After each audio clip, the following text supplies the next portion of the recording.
இப்போ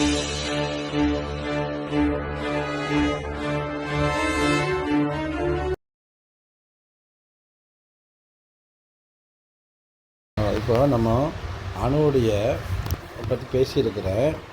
ஆனால் அந்த அணுவுடைய ஸ்ட்ரக்சரை போட்டு கொஞ்சம் விளக்க சொல்கிறேன்.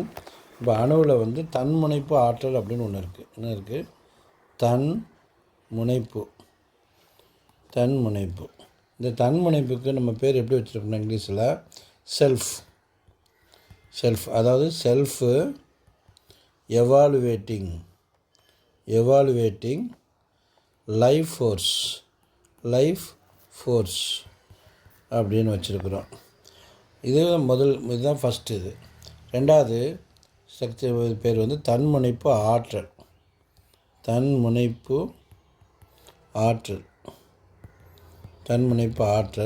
அதுக்கு பேர் சின்னு வச்சுருக்குறோம். அதாவது செல்ஃப் எவாலுவேட்டிங் எனர்ஜி. அதாவது இது வந்து தொடர்ச்சியாக எனர்ஜி என்ன பண்ணிக்கிட்டு இருக்கோம்? எனர்ஜியை வந்து பாஸ் பண்ணிக்கிட்டே இருக்கும். இருக்கிறனால தன்முனைப்பு ஆற்றல். மூணாவது தீர்வு நம்ம என்ன சொன்னோம்னா எதிர்மறை சுழற்சி ஆற்றல்.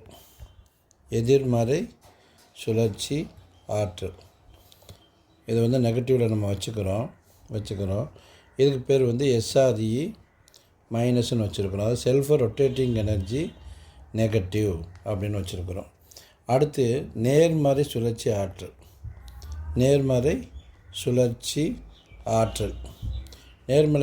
ஆற்றலை வந்து SRE ப்ளஸ்ன்னு வச்சுருக்கோம். அதாவது செல்ஃப் ரொட்டேட்டிங் எனர்ஜி பாசிட்டிவ். இந்த நேர்மறை சுழற்சி ஆற்றலில் தான் பொருள்கள் இருக்கும் முழுமையாக. உதாரணத்துக்கு நம்ம புரோட்டான் சொல்கிற மாதிரி ஒரு ஸ்ட்ரக்சர் எதில் இருக்கும்னா இந்த நேர்மறை சுழற்சி ஆற்றலுக்குள்ளே தான் இருக்கும். இந்த நேர்மறை சுழற்சி ஆற்றல் வந்து எதுக்குள்ளே இருக்கும்னா எதிர்மறை சுழற்சி ஆற்றலுக்குள்ளே இருக்கும்.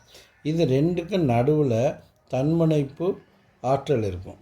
தன்முனைப்பு ஆற்றலுக்கும் சென்டரில் இந்த செல்ஃப் இருக்கும்.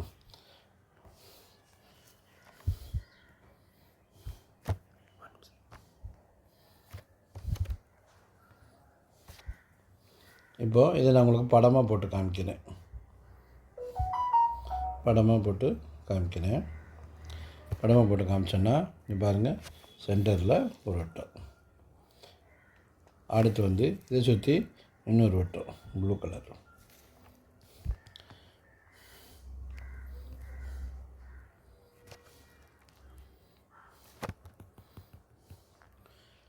அடுத்து இன்னொரு வட்டம் சிவப்பு கலர்.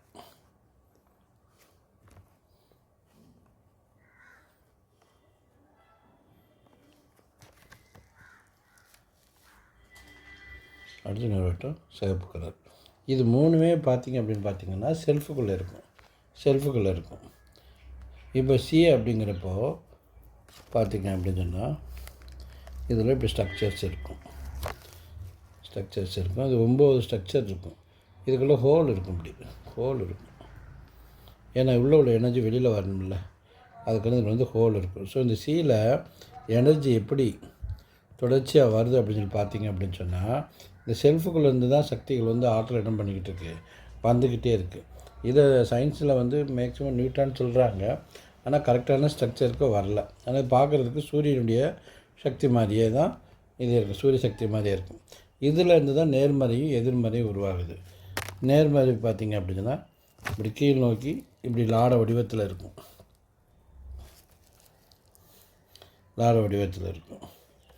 எதிர்மறை அப்படின்னா இதுக்கு மேலே இப்படி வரும். ரெண்டுமே கோல்டு கலர் தான். அப்போது இது வந்து செல்ஃபு, இது வந்து என்னது செல்ஃபு. இது வந்து இந்த வெளியில் உள்ளது சி. செல்ஃபுக்குள்ளேயே 3 பார்ட் இருக்குது. அப்புறம் சி, இது ஆற்றல் வந்து தொடர்ச்சியாக கொடுத்துக்கிட்டே இருக்கிறது.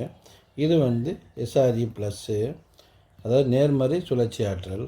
இது SRE மைனஸ் எதிர்மறை சுழற்சி ஆற்றல். இது ஆட்டோமேட்டிக் ஸ்ட்ரக்சர். இதில் என்னென்னு பார்த்தீங்கன்னா இந்த சி அப்படிங்கிறது பார்த்திங்கன்னா தொடர்ச்சியாக சுற்றிக்கிட்டே இருக்கும்.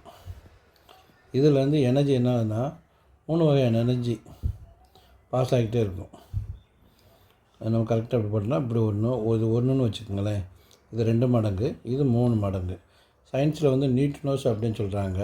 இன்னும் இதோடைய உள்சக்தி பார்த்தோம்னா ஆல்ஃபா, பீட்டா, காமா அப்படின்னு சொல்கிறாங்க. இது எல்லா விளக்குமே நம்ம கொடுப்போம்.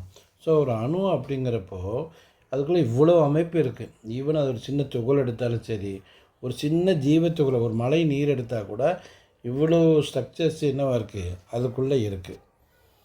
இந்த வீடியோ உங்களுக்கு பிடிச்சிருந்தா லைக் பண்ணுங்கள், ஷேர் பண்ணுங்கள். உங்களுக்கு ஏதாவது சந்தேகம் இருந்தால் கமெண்ட் செக்ஷனில் கமெண்ட் பண்ணுங்கள். இன்னும் இந்த சேனலை சப்ஸ்கிரைப் பண்ணாமல் இருந்தீங்கன்னா சப்ஸ்கிரைப் பண்ணிக்கோங்க.